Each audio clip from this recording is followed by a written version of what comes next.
বর্তমান সময়ে এসে আমি অধিকাংশ মজলিসে আমি আমার নিজস্ব মতামত প্রকাশ করি না।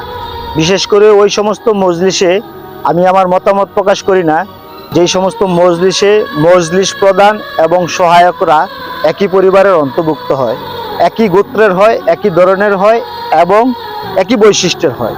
কারণ সেখানে যদি আমি আমার ব্যক্তিত্ব বা মতামত প্রকাশ করি, আমারটা টিকবে না। কারণ তারা হচ্ছে একই গোয়ালের গরু, একই গোয়ালে থাকে, একই গোয়ালে ঘাস খায়, সিদ্ধান্তটা একই গোয়ালে যাবে, এই কথাটা আমার জানা আছে। তাই আমি অধিকাংশ ক্ষেত্রে বর্তমানে কোনো মজলিসে আমি আমার মতামত প্রকাশ করি না।